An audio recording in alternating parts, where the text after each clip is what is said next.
이 사사기에는 총 12명의 사사들이 등장합니다.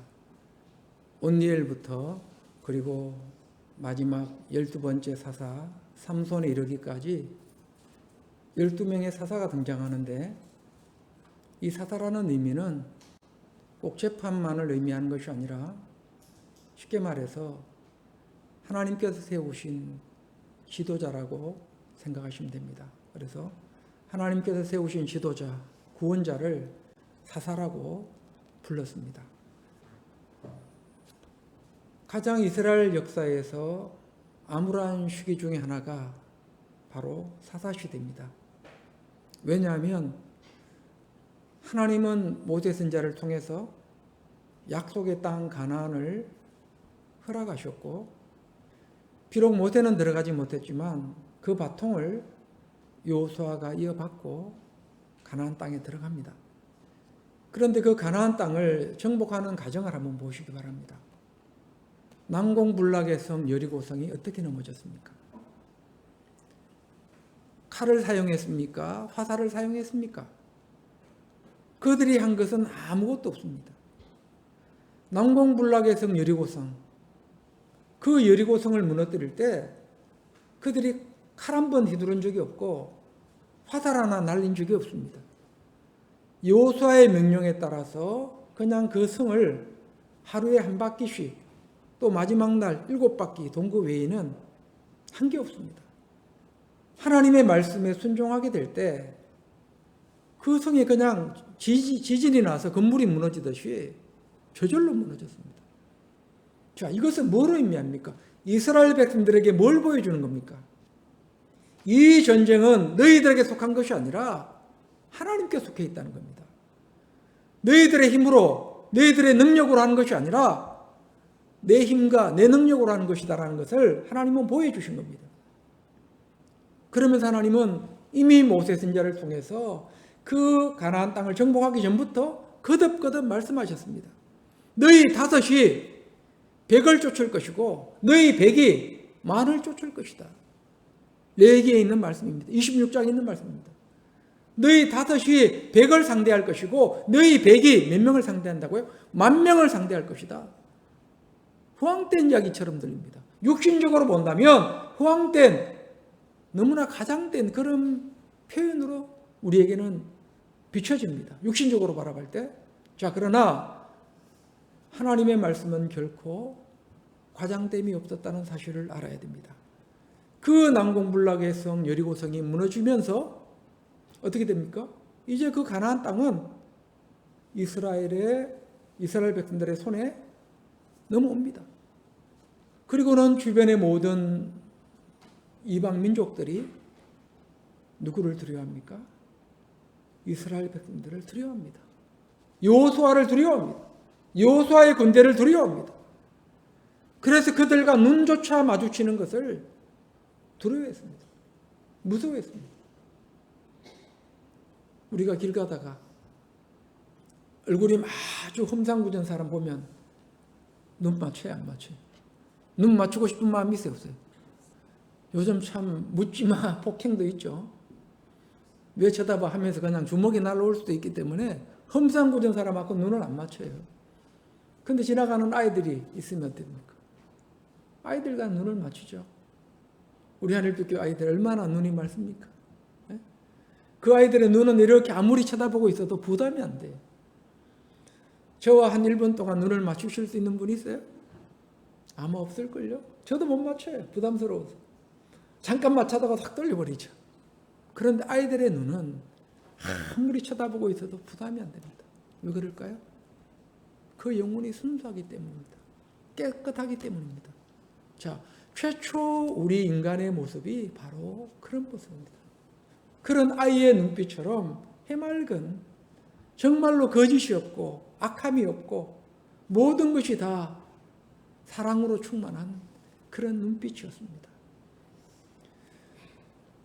우리 하늘빛교회 우리 성도님들이 그런 눈빛을 소유하기를 원합니다. 아유, 저 분하고 눈 맞췄다가는 내가 또 무슨 꼬투리 당하게 안 됩니다. 아유, 도망가야지. 안 됩니다. 이방 민족들이 누구를 두려워했어요? 바로 여호수아를 두려워했습니다. 여호수아의 군대를 두려워했습니다. 그래서 여호수아가 살아있는 동안에는 그 이방 민족들이 미디안을 비롯해서 블레셋 사람들을 비롯해서 말하자면 그런 모든 주변의 열국들이 다 누구를 두려워했을까요? 여호수아를 두려워합니다. 이스라엘 백성들을 두려워합니다. 그리고 그들은 어깨를 쫙 펴고 다닙니다. 가나안 땅 전체를 어깨를 딱 펴고 다닙니다. 그런데 그 당시에 이방 민족들은 어디에 있었다 그랬죠? 산속에서 숨어서 살았습니다. 굴 속에서 숨어서 살았습니다. 왜? 이스라엘 백성들의 눈에 띄면 잡혀 죽을까 봐. 그들의 눈치를 보면서 산속에서 숨어서 살았습니다. 그런데 사사시대로 넘어오면서 여호수아가 죽고 나서 어떤 일이 벌어지는가요? 역전됩니다. 우리가 다 아는 내용이죠. 역전됩니다. 이스라엘 백성들은 점점 더 쪼그라들고 누가 점점 더 흥황돼요? 이방 민족들이 점점 더 흥황됩니다. 그들이 점점 더 흥황됩니다. 그러면서 흥황되다 못해서 이제 어떻게 되죠? 압제를 당합니다. 농사를 지어도 곡식을 빼앗깁니다. 양을 키워도 그 양을 빼앗깁니다. 포도농사를 지어도 탈취를 당합니다. 자, 이런 현실이 뭐예요? 사사시대의 현실이었습니다. 그래서 그들은 하나님 앞에 부르짖습니다. 하나님 못 살겠습니다. 하나님 못 살겠습니다. 저 이방 민족들 때문에 못 살겠습니다. 왜 우리를 이렇게 초라하게 만드셨습니까? 왜 우리를 기도 못하게 만드셨습니까? 저들은 흥황한데 왜 우리는 이렇게 쪼그라든 채 살아야 됩니까? 그들은 늘 그런 질문을 던졌습니다. 그런 질문을 던진 사람이 누구였을까요? 오늘 본문에 나오는 누구예요? 바로 기드온입니다. 5번째 사사 기드온입니다. 40년 동안 리더십을 발휘했던 사사 기드온입니다. 기드온이 뭐라고 하는지 한번 말씀을 한번 보겠습니다. 기드온이 부를 때 하나님 앞에 부름받을 때 하는 말이 있습니다.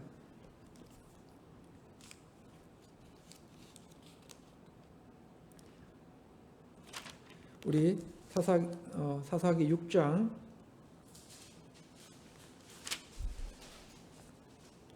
11절부터 한번 읽겠습니다.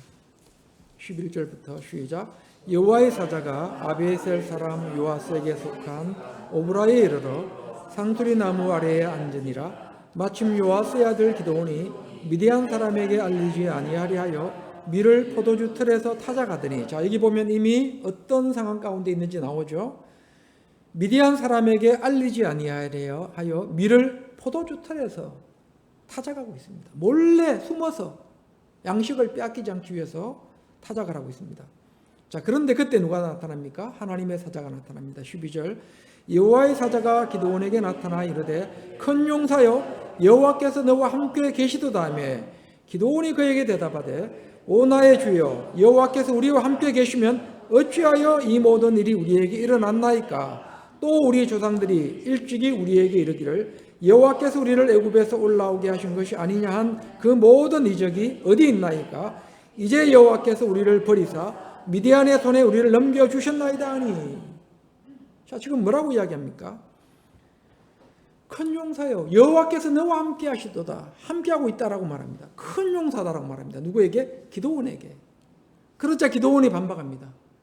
제가 큰 용사라고요? 제가 지금 뭘 하고 있는지 모르십니까? 이 밀을 들판에서 마음껏 추수도 하지 못하고 몰래 감춰가지고 이 포도주 틀에서 지금 추수를 하고 있는데 제가 큰 용사라고요? 그러면서 하는 이야기가 여호와께서 우리와 함께 계시면 어찌하여 이 모든 일이 우리에게 일어났나이까? 하나님께서 함께 하셨다면 이런 일이 일어날 수 있겠습니까? 하나님이 우리를 버리신 것이 아닙니까? 라고 말합니다. 자, 이런 생각을 누가 갖고 있었어요? 기드온뿐만 아니라 그 당대의 사사시대를 살아가는 모든 이스라엘 사람들이 가지고 있었습니다. 자, 그렇다면 우리는 이 기드온의 말이 맞는지 안 맞는지를 한번 체크해 봐야 합니다. 기드온이 뭐라고 말합니까? 13절 다시 읽겠습니다. 기드온이 그에게 대답하되 오 나의 주여 여호와께서 우리와 함께 계시면 어찌하여 이 모든 일이 우리에게 일어났나이까? 하나님께서 함께 하셨다면 어떻게 해서 이런 일들이 일어나고 있습니까? 라고 지금 말을 하고 있는데, 자, 여기서 우리가 한 가지 물음표를 던져야 됩니다. 기도는 그 원인을 누구에게로 돌렸습니까? 하나님께로 돌렸습니다. 하나님께서 우리를 이렇게 초라하게 만들었다는 거예요. 하나님께서 이 모양 이 꼴로 만들었다는 거예요. 저는 이 말씀을 바라보면서 우리 하늘빛 교회를 돌아봅니다. 저를 돌아봅니다. 왜 우리 하늘빛 교회는 부흥이 안 될까? 왜 우리 하늘빛 교회는 10년이 넘었는데도, 물론 한때 부흥이 불길이 타오르던 그런 때도 있었지만, 왜 아직도 밑바닥에서 벗어나지 못하고 있을까? 한번 생각해 봤습니다. 나름대로 얻은 결론은 아직도 하나님께서 안 주시는 것이 아니라, 하나님께서 능력이 없어서 이곳에 구름대 같은 사람들을 안 보내주시는 것이 아니라 여전히 내가 준비가 안 됐구나. 그들을 끌고 갈 만한 하나님께로 인도해 나갈 만한 그런 역량이 아직도 내게 부족하구나. 내게 아직도 역량이 모자라는구나. 저는 이 말씀을 보면서, 이 말씀을 묵상하면서, 기도원이 이 말을 다시 들여다보면서, 기도는 누구에게 돌렸습니까? 하나님께로 돌렸죠. 그러나 저는 이 말씀을 바라보면서 아직도 내가 준비가 될 듯다라는 것을 확인할 수가 있었습니다. 우리 성도님들은 준비가 되셨습니까? 우리 성도님들은 구름대 같은 많은 사람들을 우리 하늘빛 교회로 보내주실 때 그들을 품을 수 있는, 그들에게 리더십을 발휘할 수 있는 그런 역량이 준비가 되었나요? 돌아봐야 합니다. 기도는 그 모든 잘못을 하나님께로 돌렸습니다. 실상은 하나님은 이스라엘 백성들에게 뭘 주기를 원하셨습니까? 복을 주기를 원하셨습니다. 그들이 창성하기를 원했습니다. 그들의 다섯이 백을 쫓고 백이 만을 쫓기를 원하셨습니다. 들어가도 복받고 나가도 복받는 그런 복의 민족이 되기를 하나님은 원하셨습니다. 그 조건은 단 하나였습니다. 하나님 말씀에 대한 순종입니다. 말씀에 대한 순종입니다. 자, 우리는 말씀에 대한 순종이 얼마나 말씀에 대한 순종하고 있는지를 봐야 합니다. 주일날 예배 열심히 참석한다고 말씀에 순종하는 게 아닙니다. 내가 11조원금 따박따박 드린다고 해서 하나님 말씀에 순종하는 게 아닙니다. 내가 두 손 걷어붙이고 열심히 봉사한다고 해서 하나님 말씀에 순종하는 게 아닙니다. 진정한 하나님 말씀에 대한 순종은 주님의 몸된 교회만을 생각하는 겁니다. 주님의 몸된 교회만을 생각하는 것이 진정한 순종의 본질이라는 사실을 알아야 됩니다. 예수님께서 겟세마네 동산에서 기도하시죠. 십자가 사역을 앞두고 땀방울이 핏방울이 되도록 기도하십니다. 그때 예수님께서 어떤 기도를 올립니까? 주님, 하나님께 올리죠. 아버지, 이 잔만큼은 제가 피하고 싶습니다. 이 십자가의 잔만큼은 제가 피하고 싶습니다. 제가 하나님의 아들로 와서 온갖 조롱도 당했고 인생들에게 멸시를 당했습니다. 그리고 내가 하나님의 아들이지만 인생들과 똑같은 모습으로 그 육체의 그 무거운 육체를 짊어지고 저도 똑같이 살았습니다. 내 육신의 아버지 요셉이 젊은 시절 세상을 일찍 떠났기 때문에 내가 어머니를 돌보고 내 동생들을 돌보면서 망치를 들고 목수일을 하면서 내 가정을, 우리 가정을 세웠습니다. 내게 능력이 있었지만, 내게 하늘의 그 능력을 다 끌어다 쓸 수 있는 그런 능력이 있었음에도 불구하고 망치와 톱을 들고 제가 겸손히 주님의 뜻을 행했습니다. 하나님의 뜻을 행했습니다. 그리고 인생들이 나를 향하여 돌을 던질 때도 저는 개의치 않았습니다. 어떤 모욕적인 말을 해도 제가 다 참았습니다. 그러나 이 십자가의 잔만큼은 제가 피하고 싶습니다. 이 잔을 좌여 주시옵소서. 그러나 나의 원대로 하지 마옵시고 아버지의 원대로 하옵소서. 자, 예수님의 기도의 종착지는 어디예요? 하나님의 뜻입니다. 아버지의 원대로 하옵소서. 아버지의 원대로 하옵소서. 자, 그렇다면 우리의 가슴 속에 진정으로 나는 하나님의 뜻만을 생각하고 있는 사람인가? 거룩한 이 공동체만을 생각하는 사람인가를 한번 돌아봐야 합니다. 늘 설교 시간에 말씀을 드렸죠. 오늘날 많은 크리스찬들이 교회 가고 싶으면 가고 하나님 일하고 싶으면 일하고 내 기분에 따라 기분이 아니면 안 하고 그건 일이 아닙니다. 그건 일이라고 차마 말할 수도 없습니다. 하나님의 일은 그렇게 하는 게 아닙니다. 주님은 분명하게 베드로에게 말씀하셨습니다. 네가 나를 사랑하느냐?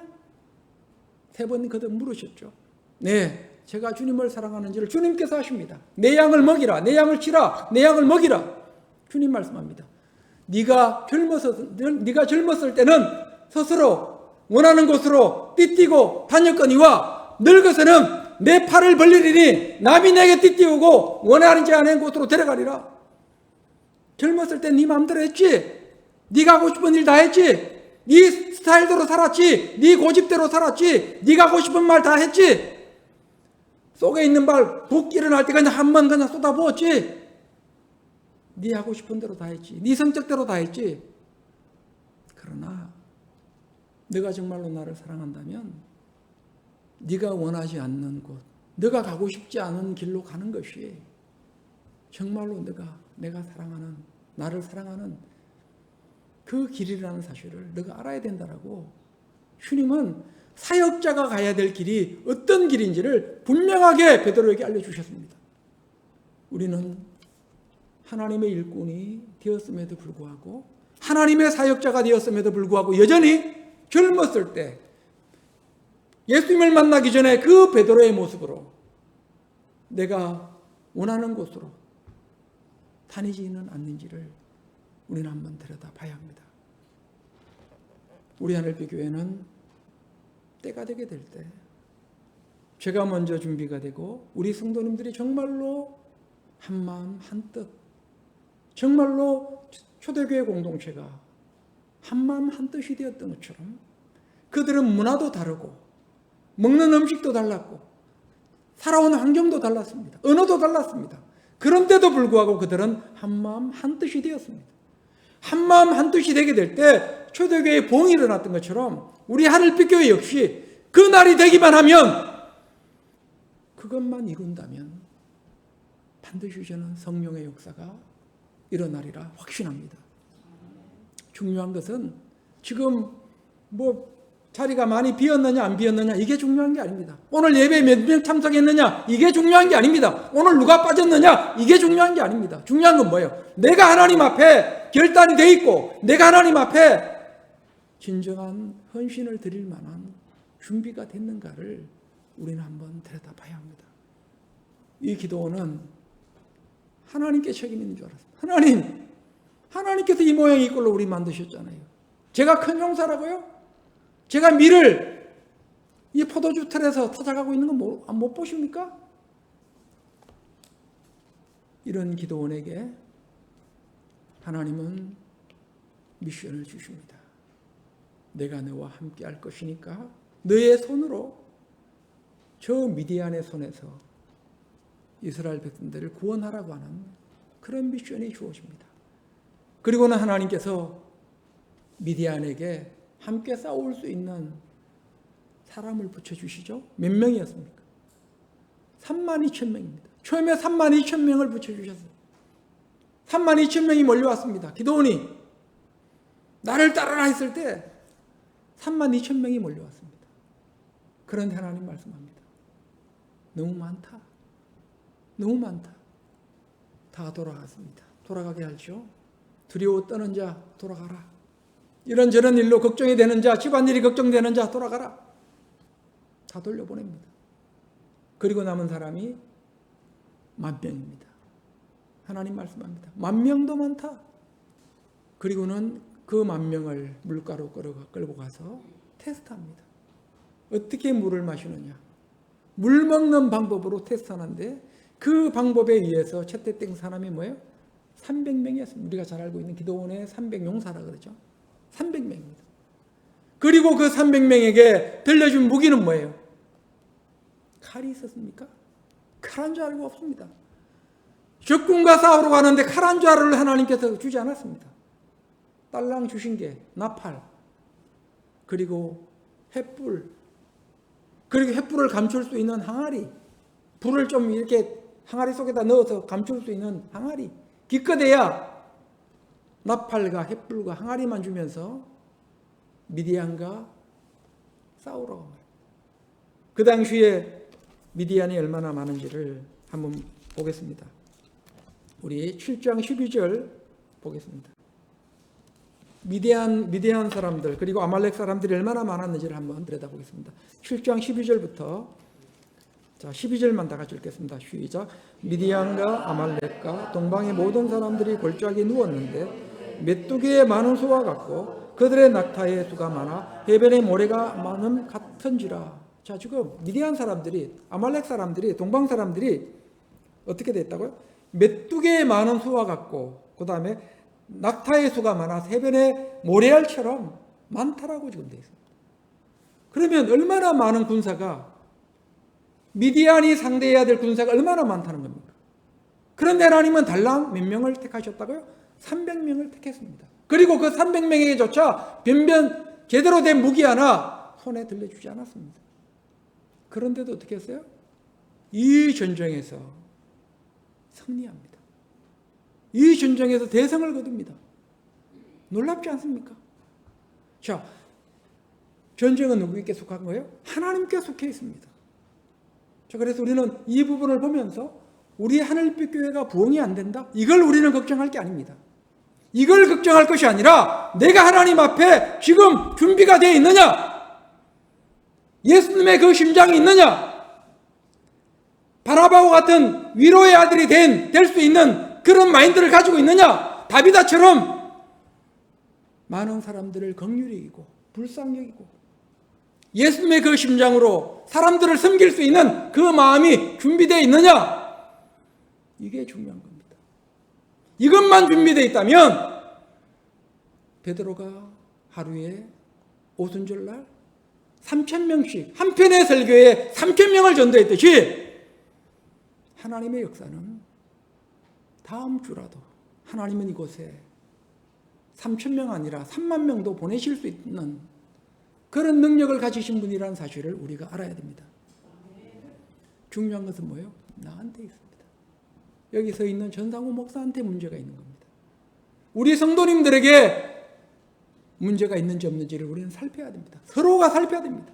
내가 준비되어 있는가? 내가 이 하늘빛 교회 부흥을 위해서 뭔가 조금이라도 뭔가 준비가 되어 있는가? 나는 어떤 노력을 하고 있는가? 내가 할 수 있는 일은 뭔가? 현 위치에서 내가 할 수 있는 게 뭔가? 나는 돈도 없고 아무것도 없는데 능력도 없는데 내가 할 수 있는 일이 뭘까? 그럼 내가 주일날 가서 우리 믿음의 교우들 성이라도 한번 두들겨 줘야지. 수고한다고 땀 흘린다고 애쓴다고 고맙다고 등이라도 한번 두들겨 줘야지. 우리의 마음 자세가 그런 마음 자세로 하나님 앞에 발견되게 될 때 우리가 정말로 초대교회 공동체가 한마음이 되었던 것처럼 그런 한마음이 되게 될 때 이 하늘빛 교회의 부흥의 역사는 때가 되게 될 때 자동으로 일어날 수 있다고 저는 확신합니다. 자, 이렇게 많은 군사들이 있는데도 하나님은 기도원의 300용사에게 칼 한 자루 쥐어주지 않았다는 사실입니다. 그런데도 불구하고 어떻게 했어요? 큰 승리를 거둡니다. 큰 승리를 거둡니다. 그리고 큰 승리를 거두었을 때 위기가 찾아옵니다. 어떤 위기가 찾아오는가 하면 이 시대에는 기도원이 살았던 이 시대에는 이스라엘의 12지파가 하나가 되지 않았습니다. 다 모래알입니다. 너는 너, 나는 나. 여호수아가 살았을 때는 이스라엘의 12지파가 똘똘 뭉쳤습니다. 한마음 한뜻이 되었습니다. 초대교회 공동체처럼 한마음 한뜻이 되어서 오직 한 목적을 향해서 나갔습니다. 그런데 기도원이 살았던 이 시대에는 한마음 한뜻이 아니라 각각 자기의 소견에 옳은 대로 행한 시대입니다. 누구의 소견에 옳은 대로? 각각 자기의 소견에 옳은 대로. 그래서 사사기에는 2번씩이나 그때에 이스라엘의 왕이 없으므로 각각 자기의 소견에 옳은 대로 행하였더라라고 나옵니다. 사사시대를 표현한다면, 한마디로 한 문장으로 표현한다면 각각 자기의 소견에 옳은 대로 행한 시대. 그러니까 다 뭐예요? 자기 잘난 맛에 사는 시대. 다 나 잘난 사람이에요. 다 나 잘난 거예요. 내가 다 잘나 있는 거예요. 내가 잘났으니까 상대를 보니까 다 못나 보이는 거예요. 내가 상대를 보니까 저 믿음이 내 성에 안 차는 거예요. 저 아무개가 일하는 게 내 성에 안 차는 거예요. 왜? 내가 잘났기 때문에. 그게 뭐예요? 사사시대의 모습입니다. 하나님 보실 때 잘난 사람이 있었어요? 사사시대? 없었습니다. 다 난 사람도 없었어요.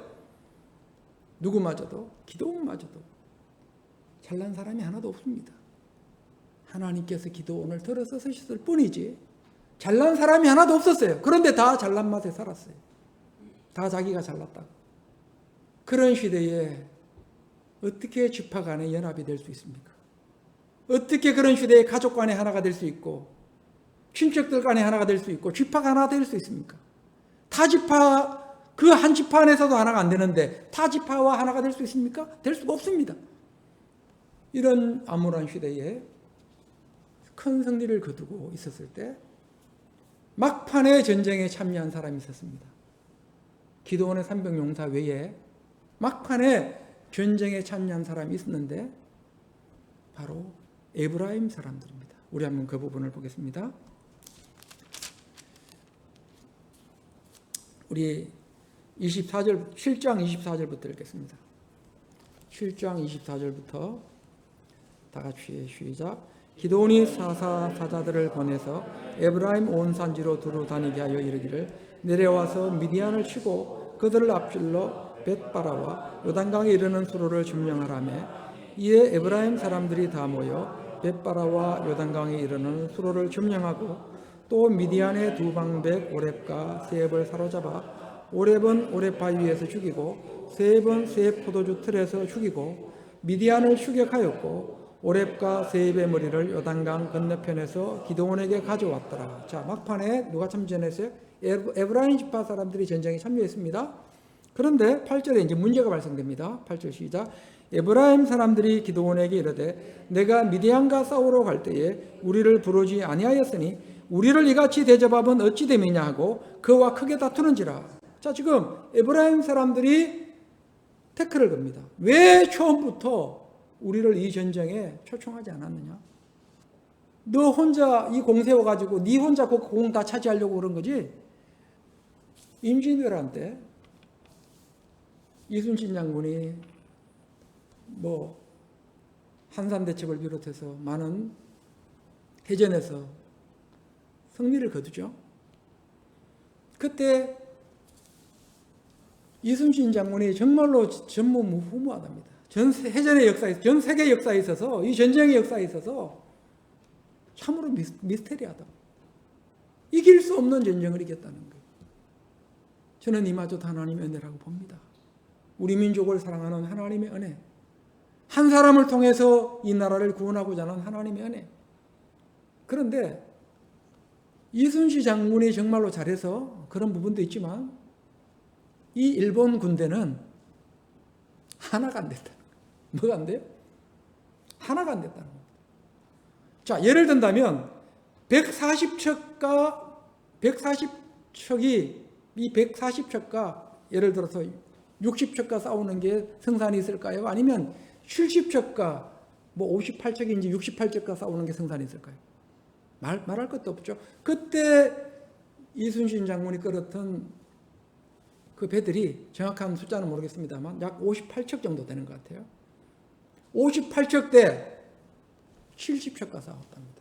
그런데 나머지 일본군의 70척이 놀고 있었대요. 그 왜 놀고 있었을까요? 이 일본의 장수가 이순신을 깔본 겁니다. 깔보고 공을 혼자 차지하려고. 나머지 요 70척의 배의 장수가 또 있습니다. 그때 일본은 뭐예요? 우리나라는 왕을 중심으로 하나가 되었지만 일본은 또 그렇지 않았습니다.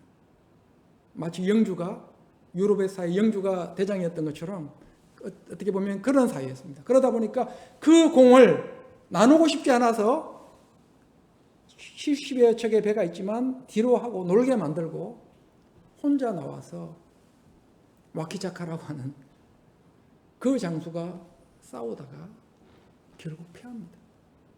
공을 혼자 차지하려고.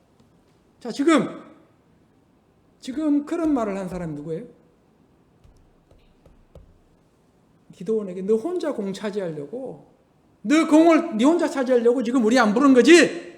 에브라임 사람들이 와서 태클을 겁니다. 그럴 때 얼마나 화가 나겠어요? 기도원 입장에서 화가 나겠습니까? 안 나겠습니까? 목숨을 걸고 미디안을 물리치고 큰 승리를 거두었는데 기껏해야 에브라임 지파 사람들은 막판에 와가지고 어떻게 보면 조그마한 전공을 세운 겁니다. 그런데 와서 자꾸만 태클을 걸어요. 굴러온 돌이 자꾸만 어떻게 합니까? 박힌 돌을 빼려고 합니다. 우리말에 그런 말이죠. 굴러온 돌이 박힌 돌을 뺐다 그러죠. 그럼 이 굴러온 돌 입장에서는 어때요? 기분이 좋아요, 안 좋아요? 에이, 굴러온 돌이 박힌 돌을 빼려고 그래. 자, 우리는 굴러온 돌이 돼서도 안 되고 굴러왔다면 어떻게 해야 돼요? 그 박힌 돌에게 감사해야죠. 그렇지 않습니까? 자, 지금 오늘 본문을 보면 이 박힌 돌이라고 할 수 있는 이 기도원에게 이 굴러온 돌 에브라임 지파가 딴지를 겁니다. 우리 한번 8절 다시 읽겠습니다. 시작. 에브라임 사람들이 기도원에게 이르되 내가 미디안과 싸우러 갈 때에 우리를 부르지 아니하였으니 우리를 이같이 대접하면 어찌 됨이냐 하고 그와 크게 다투는지라. 크게 다퉜답니다. 크게 다퉜다는 뭐예요? 까딱 잘못하면 내전으로 번질 수 있었다는 거예요. 기도원과 에브라임 지파 간에 다시 한번 한판 붙을 수 있는 상황이었다는 겁니다. 칼을 지금 빼기 직전이었다는 겁니다. 크게 다투었다. 그냥 뭐 이 시절만 한 게 아닙니다. 자, 그런데 2절에 이때 기도원이 어떤 말을 하는지 보겠습니다. 시작. 기도원이 그들에게 이르되 내가 이제 행한 일이 너희가 한 것에 비교가 되겠느냐? 에브라임의 끝물 포도가 아비에셀의 만물 포도보다 낫지 아니하냐? 3절. 하나님이 미디안의 방백 오렙과 세입을 너희 손에 넘겨주셨으니 내가 한 일이 어찌 능히 너희가 한 것에 비교되겠느냐 하니라. 기도원이 이 말을 하며 그때에 그들의 노여움이 풀리니라. 자, 지금 에브라임 사람들이 태클을 거니까 기도원이 뭐라고 말합니까? 에브라임의 끝물 포도가 아비에셀의 만물 포도보다 낫지 아니하냐. 무슨 이야기입니까? 농사를 짓는 분들은 아시죠? 저는 참외 농사를 지어봐서 합니다. 저희 어머니가 참외 농사 그러면 그 뜨거운 하우스에서 땀 흘렸던 기억밖에 없습니다. 참외가 처음에 달리는 게 맛있을까요? 아니면 이제 8월 뭐 15일, 20일, 8월 말경에 접어들었을 때 그 참외가 맛있을까요? 말할 것도 없죠. 모든 열매는 모르겠습니다. 예외가 있는지 모르겠지만 제가 알고 있는 상식으로는 모든 열매는 첫 열매가 맛있는 걸로 알고 있습니다. 첫 열매가 당도가 높은 걸로 알고 있습니다. 그게 참외가 됐든 수박이 됐든 말하자면. 자, 그런데 지금 기도원이 뭐라고 말합니까? 에브라임의 끝물 포도가 아비에셀의 만물보다 더 달지 않냐, 더 좋지 않냐, 이 말입니다. 이 아비에셀은 뭐예요? 기도원의 가문입니다. 기도원의 가문이 바로 아비에셀입니다. 그래서 우리 가문이 세운 공보다 에브라임 지파 너희들이 세운 공이 비록 막판에 참전했지만 더 크지 않냐. 나는 하늘이 별로 없다. 너희들이 한 공이 더 크다. 두 방백을 잡아 죽이지 않았느냐. 자, 지금 그 이야기를 누가 하고 있어요? 기도원이 하고 있습니다. 그럼 기도원이 왜 그런 말을 했을까요? 기도원은 뭐 간도 쓸개도 없는 사람입니까? 에이, 저 사람 간도 없는 것 같아. 저 사람 쓸개도 없는 사람 같아. 간도 쓸개도 없어가지고 기도원이 그런 말을 했겠습니까? 아닙니다. 주님의 몸된 이 공동체를 뭐예요? 세우기 위한 목적입니다. 같은 동족끼리 싸울 수가 없습니다. 싸우는 순간 서로 자멸하는 길입니다. 기도원은 그걸 너무나 잘 알았습니다. 그래서 자존심이 상했지만 굴러온 저 에브라임 지파가 박힌 돌 이 기도원을 빼려고 했지만 기도는 숙이고 들어갑니다. 에브라임의 끝물포도가 아비에셀의 만물포도보다 낫지 않느냐 하면서 에브라임 지파를 높여줍니다. 그러니까 에브라임 지파가 어때요? 분노했던 그 마음이 팍 사그라들죠. 나를 인정해 주네. 그 기분이 그냥 풀려가지고 아무 일이 없었다는 듯 그냥 서로 손을 잡고 좋은 관계를 유지합니다. 자, 그리고 나서 이제 전쟁이 다 끝나고 한번 위기가 있었죠. 전쟁이 다 끝난 후에 이제 이스라엘 백성들이 기드온에게 하는 말이 있습니다. 오늘 본문 말씀으로 갑니다. 8장 22절 23절 다 같이 읽겠습니다. 시작. 그때 이스라엘 사람들이 기드온에게 이르되 당신이 우리를 미디안의 손에서 구원하셨으니 당신과 당신의 아들과 당신의 손자가 우리를 다스리소서 하는지라.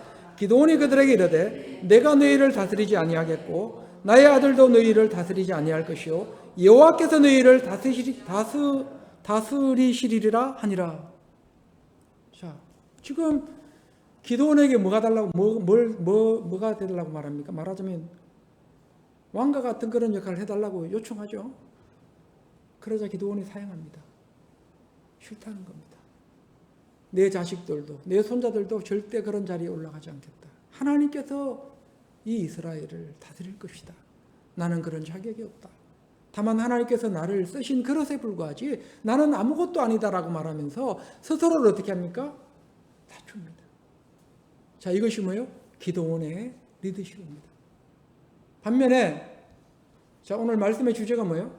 두 사역자, 두 길이죠. 첫 번째 사역자 기드온이 나왔습니다. 이제 두 번째 사역자 입다에 대해서 알아봐야 됩니다. 입다 그러면 제일 먼저 떠오르는 이미지가 뭐예요? 입다 그러면 딱 떠오르는 이미지 있습니까? 입다 그러면 소원. 하나님 앞에 소원한 것을 뭐? 갚은 사람. 자기가 입으로 내뱉은 말을 책임진 사람. 그 책임이 어떤 책임이었습니까? 암몬과의 전쟁에서 승리하고 하나님께서 나를 암몬과의 전쟁에서 승리하고 돌아오게 하신다면 나를 제일 먼저 맞이하는 누군가를 하나님께 번제로 드리겠습니다라고 서원하죠. 자, 사실은 이런 서원은 하면 됩니까? 안 됩니까? 안 됩니다. 전쟁에서 승리하고 돌아올 때 가장 먼저 맞이할 사람이 누구예요? 아무래도 자기 가족일 거 아니에요. 왜 이런 서원을 합니까?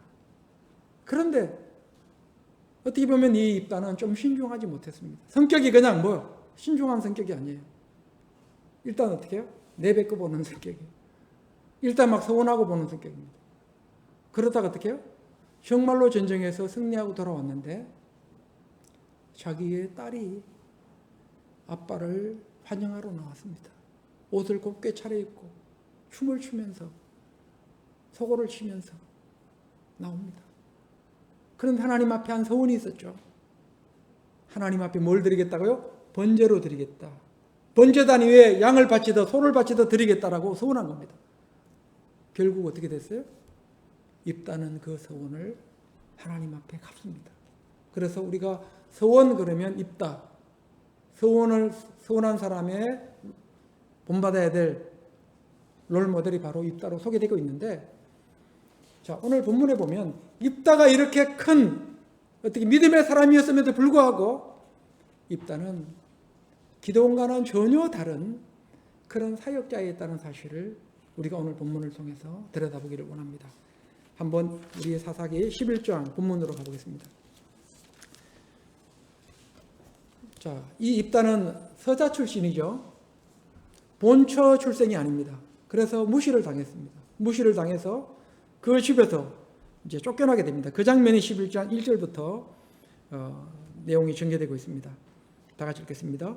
길르앗 사람 입다는 큰 용사였으니 기생이 길르앗에게서 낳은 아들이었고 길르앗의 아내도 그의 아들들을 낳았더라. 그 아내의 아들들이 사람의 입다를 쫓아내매 그에게 이르되 너는 다른 여인의 자식이니 우리 아버지의 집에서 기업을 잊지 못하리라 한지라.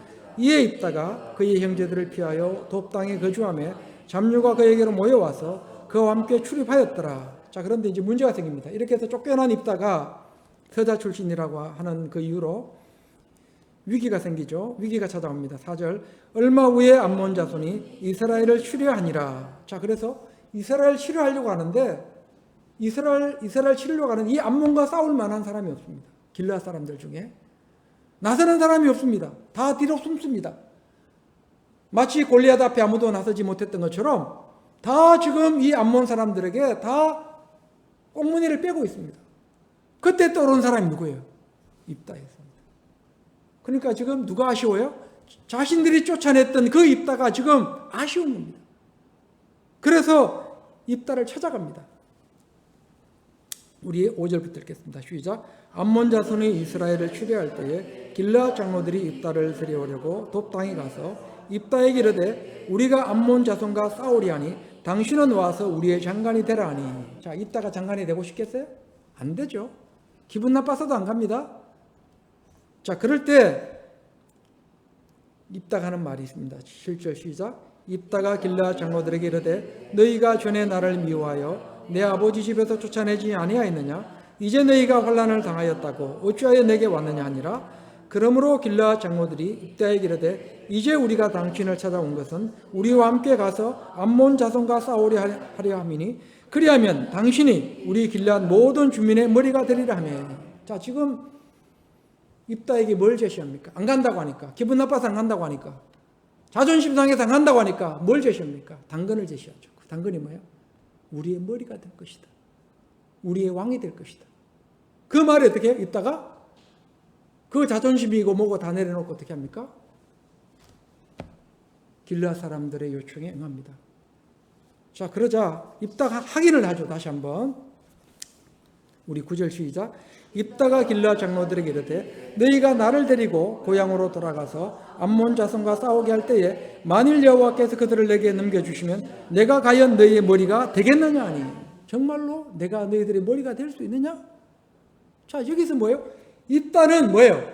오로지 어디에 관심 있어요? 머리가 되는 데 관심이 있습니다.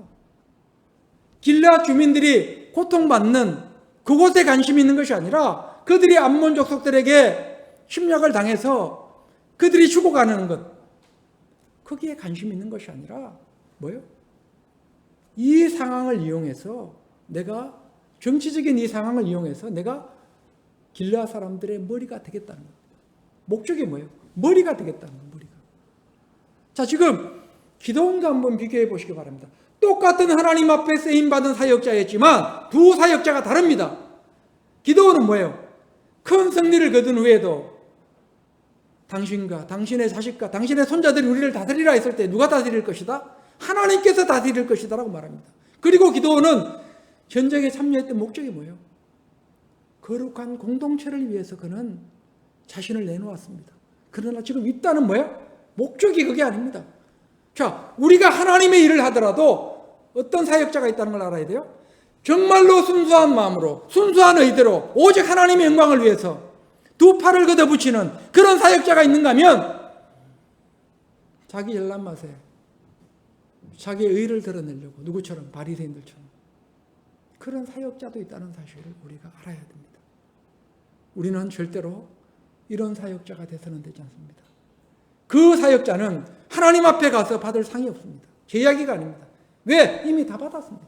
이 세상에서 다 받았기 때문에 받을 게 없습니다. 바리새인들을 향하여 너희는 이미 상을 받았느니라 주님은 말씀하십니다. 우리는 이 땅에서 상을 받아서는 안 됩니다. 하나님 앞에 가서 받아야 됩니다.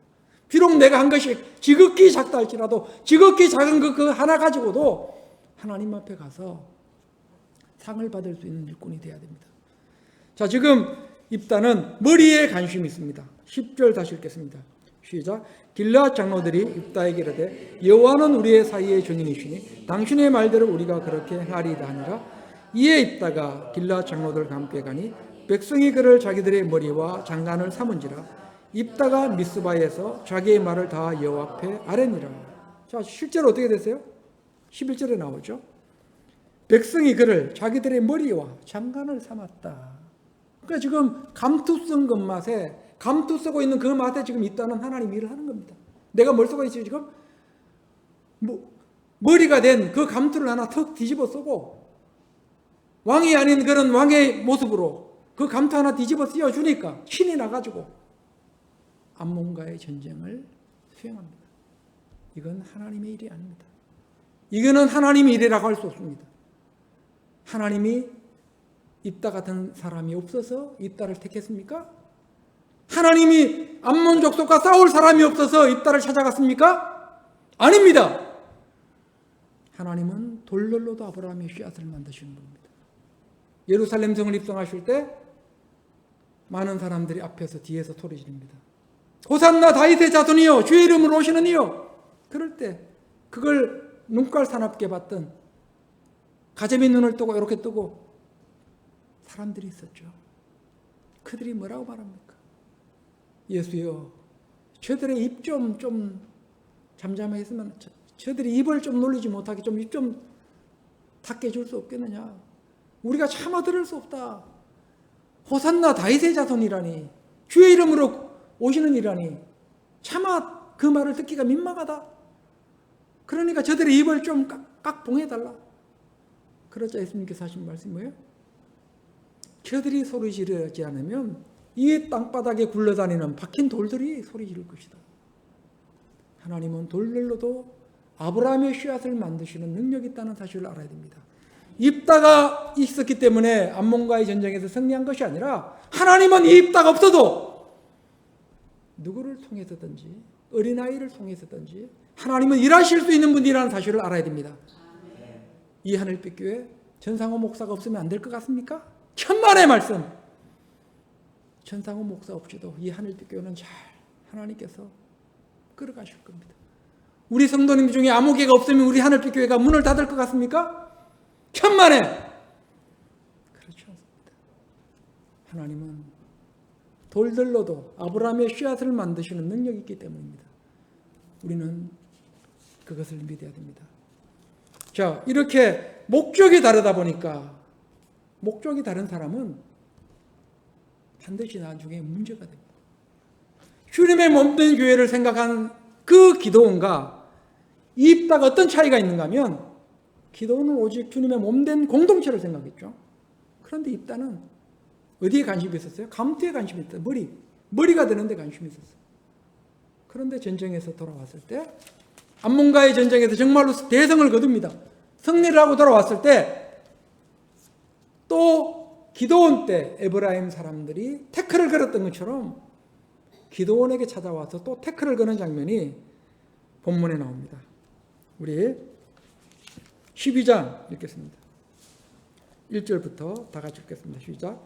에브라임 사람들이 모여 북쪽으로 가서 입다에게 이르되 내가 암몬 자손과 싸우러 건너러 갈 때 어찌하여 우리를 불러 너와 함께 가게 하지 아니하였느냐. 우리가 반드시 너와 내 집을 불사르리라니. 자, 지금 기도원에게 했던 말을 똑같이 누구한테 말합니까? 지금 입다에게 말합니다. 그런데 기도원은 어떻게 했어요? 자기를 낮추고 에브라임 사람들을 높여줬죠. 그래서 서로 어떻게 됐습니까? 손을 잡았습니다. 그런데 입다는 어떻게 해요? 이 말을 듣고 뭐? 하면서 어떻게 합니까? 자기의 본성을 그대로 드러냅니다. 바로 어떻게 해요? 칼을 뽑아줍니다. 뭐? 내가 지금 축자사자 암몬과 싸웠는데 이제 와가지고 나한테 지금 태클 걸고 있어? 내가 싸울 때 너 뭐 했는데? 자, 그 말을 하면서 입다가 자기의 동족을 향하여 칼을 빼는 장면이 나옵니다. 2절 다 같이 시작. 입다가 그들에게 이르되 나와 내 백성이 암몬 자손과 크게 싸울 때에 내가 너희를 부르되 너희가 나를 그들의 손에서 구원하지 아니한 고로 나는 너희가 도와주지 아니한 것을 보고 내 목숨을 돌보지 아니하고 건너가서 암몬 자손을 쳤더니 여호와께서 그들을 내 손에 넘겨 주셨거늘 너희가 어찌하여 오늘 내게 올라와서 나와 더불어 싸우고자 하느냐 아니라. 자, 그리고 나서 4절 시작. 입다가 길르앗 사람들을 다 모으고 에브라임과 싸웠으며 길르앗 사람들이 에브라임을 쳐서 무찔렀으니 이는 에브라임의 말이 너희 길르앗 사람은 본래 에브라임에서 도망한 자로서 에브라임과 므낫세 중에 있다 하였습니다. 자, 여기에 또 어떻게 해요? 에브라임 사람들이 또 자존심을 상하게 하는 말을 누구한테 합니까? 입다에게 합니다. 너희 길르앗 사람들은 이 우리 에브라임 지파 중에서 도망간 사람들이야. 아주 조롱하는 겁니다. 멸시하는 겁니다. 이 말을 들은 입다가 분노가 극에 달해서 어떻게 해요? 칼을 뺍니다. 그리고는 어떻게 해요? 이 에브라임 사람을 몇 명 죽입니까? 우리 7절 가볼까요? 자, 7절이 아니라 우리 6절 다 같이 시작. 그에게 이르기를 십볼렛이라 발음하라 하여 에브라임 사람이 그렇게 바로 말하지 못하고 십볼렛이라 발음하면 길라 사람이 곧 그를 잡아서 요단강 나루턱에서 죽였더라. 그때 에브라임 사람의 죽은 자가 42,000명이었더라. 자, 이렇게 해서 죽은 사람 몇 명이요? 42,000명을 죽입니다. 누가? 입다가 자기의 동족에게 칼을 겨눠서. 이건 진정한 승리의 승리 아니에요. 승리 아닙니다. 자, 이렇게 똑같은 두 사역자가 있었지만 그들의 길은 달랐다는 사실입니다. 똑같은 두 사역자가 하나님 앞에 크게 쓰임 받았음에도 불구하고 그들의 길은 분명한 차이가 있었다는 사실입니다. 우리는 어떤 사역자가 되기를 원하십니까? 우리 하늘빛교회 성도님들은 오직 주님의 공동체만을 생각하는 기도원과 같은 그런 리더십을 발휘하는 그런 은혜자들이 되기를 원합니다. 그러려면 때로는 내가 자존심이 상해도, 내가 자존심 상하는 일이 있어도, 내가 정말 무시를 당하는 일이 있어도 주님의 공동체를 우리는 생각하면서 오로지 어떻게 하면 주님의 공동체를 세울 수 있을까에 우리는 늘 고민하는 그런 하늘의 은혜자들로 우리가 살아가기를 원합니다. 우리가 다 이런 마음으로 한 마음 한 뜻이 되어지게 될 때 우리 하늘빛교회의 부흥은 비로소 거기에서부터 시작된다는 사실을 우리가 기억하면서 모두가 다 한 마음 한 뜻이 되는 기도원과 같은 그런 리더십을 발휘하는 그런 믿음의 사역자들로 마지막까지 하나님 앞에 발견되시기를 주님의 이름으로 간절히 축복합니다.